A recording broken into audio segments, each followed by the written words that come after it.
நாட்டில் நடிக்கக்கூடிய நபர்கள், அதாவது நடிப்பை தன்னோட தொழிலா வச்சிருக்கக்கூடிய நபர்கள் கூட நாட்டு மக்கள் மீது அக்கறை காட்டுறாங்க. ஆனா இந்த நாட்டு மக்களை காப்பாற்ற வேண்டிய இடத்துல இருக்கக்கூடிய மக்களால் தேர்ந்தெடுக்கப்பட்ட பிரதிநிதிகள் அலட்சியமா ஊர் சுத்துறாங்க. இப்ப எதுக்கு நம்ம இது சொல்றோம் அப்படின்னு கேட்டோம்னா, சமீபத்தில் சில நடிகர்கள், நடிகைகள், இயக்குனர்கள் இவங்க எல்லாரும் ஒரு விஷயத்த அட்ரஸ் பண்றாங்க. என்ன, இந்த தலைமுறையில இப்ப இருக்கக்கூடிய காலகட்டத்தில் பெண்களுக்கு பாதுகாப்பு இருக்கா அப்படின்ற கேள்வியை ஒரு நடிகை ரேவதி, நம்ம எல்லாருக்கும் தெரியும், அவங்க முன் வச்சிருக்காங்க.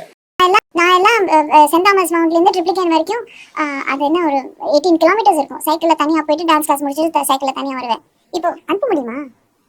ஒரு 14-15 வயசு பொண்ணை அனுப்ப முடியுமா? 2 கிலோமீட்டர் அனுப்புவீங்களா?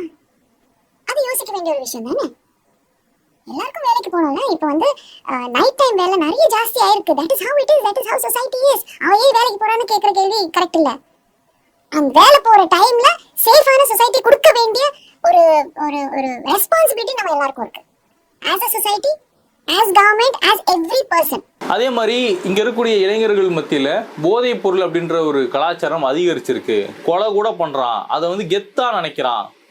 இதுக்கு மிக முக்கியமான காரணம் கஞ்சா போன்ற போதைப் பொருள் அப்படின்னு நடிகர் சூர்யா அவர்கள் பதிவு பண்ணியிருக்காங்க. நமக்கு என்ன வந்துருச்சுன்னு நம்ம பேசாம இருக்க கூடாது. 25 பசங்க 20 பசங்க பூரா தப்பு பண்றாங்க.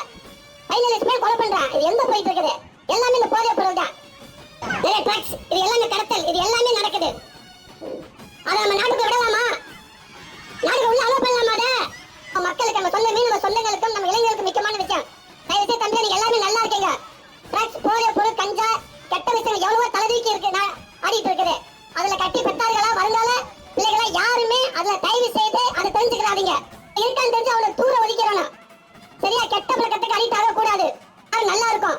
ஏதோ ஒரு சில பேர் பண்ற தப்புனால நமக்கு கெட்ட பேரு, நம்ம வீட்டுக்கு கெட்ட பேரு, நம்ம ஊருக்கு கெட்ட பேரு, நம்ம தெருவுக்கு கெட்ட பேரு, நம்ம நாட்டுக்கு கெட்ட பேரு.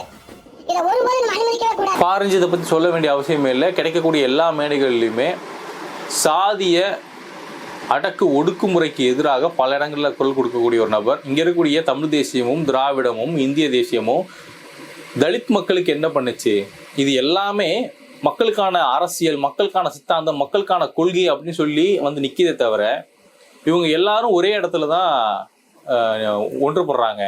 எந்த இடம்? தலித் மக்களை ஒடுக்கக்கூடிய இடத்துல அவங்க எல்லாரும் ஒன்றிணைறாங்க. அப்போ இங்க தலித் மக்களுக்கான அரசியல் நம்ம பேசுறோம்னு சொல்லி அவரு கேப் கிடைக்கிற இடத்துலலாம் அவர் வந்து அடிப்பாரு. இப்போ என்ன பிரச்சனைன்னா, நடிகர்களுக்கு தெரியுது தமிழ்நாட்டில் போதைப் பொருள் அதிகரிச்சிருக்கு அப்படின்ற ஒரு விஷயம் நடிகர்களுக்கு தெரியுது. ஆனா இங்க இருக்கக்கூடிய மா சுப்பிரமணியன் போன்ற அமைச்சர்களுக்கு தெரியல.